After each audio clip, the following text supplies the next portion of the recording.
Doğrusudur temelin, hak yolunda Hüdapar. Adaletli emelin, her ölçüde Hüdapar. Dürüst siyasetiyle, ilkeli duruşuyla, kararlı tavrı ile umudumuz Hüdapar, umudumuz Hüdapar. Hakiki hürriyete, kirlenen siyasete, minsiz medeniyete, çareselli Hüdapar.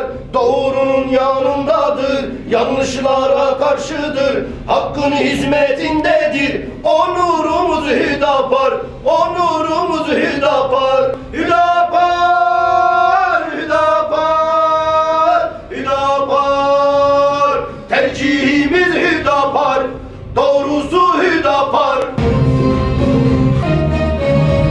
Doğruluktur temelin, hak yolunda Hüdapar. Adaletli emelin, her ölçüde Hüdapar.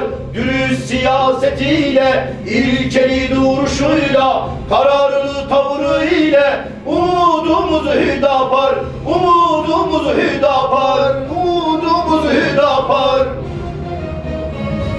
Hüdapar, Hüdapar, Hüdapar.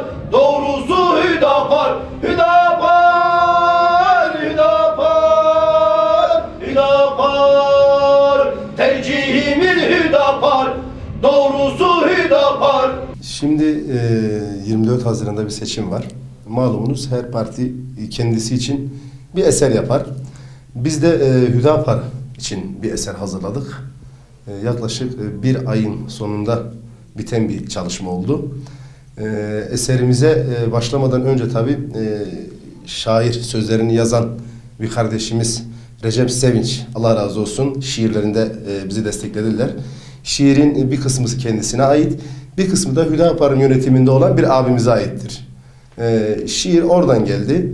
Besteye de hani seçimlerde biraz daha böyle marş tarzı eserlere ağırlık verildiği için halkı biraz daha böyle cezbe getirecek eserler seçmek, beste konusunda seçmek istedik. Bestede de Allah razı olsun biz kendimiz Özlem Ajans'a bağlıyız.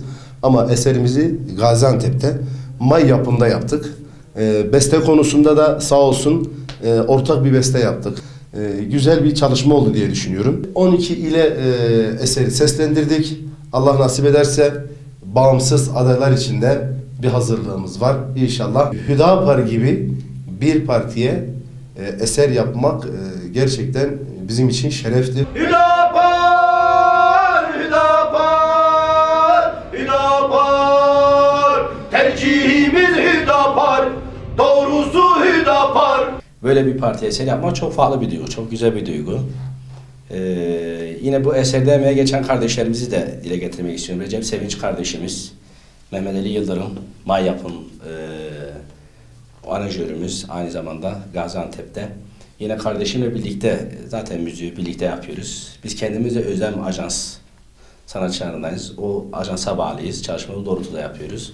Biz kendimiz grup ümmet olarak Özlem Ajans'a bağlı ilahi ses sanatçılarıyız. Tabii daha önce albüm çalışmalarımız, demolarımız oldu ama Hüdapar gibi bir partiye eser yaptık. Bunun heyecanı daha bir farklı bir duygu yani. İnşallah diyorum hayırlı olur. Allah Teala hayırlara vesile kılsın. Hüdapar'a başarılar diyoruz. Son olarak kardeşimle birlikte eserde dediğimiz gibi doğrusu Hüdapar, tercihimiz Hüdapar diyoruz. İnşallah Allah Teala hayırlara vesile kılsın. Hüdapar!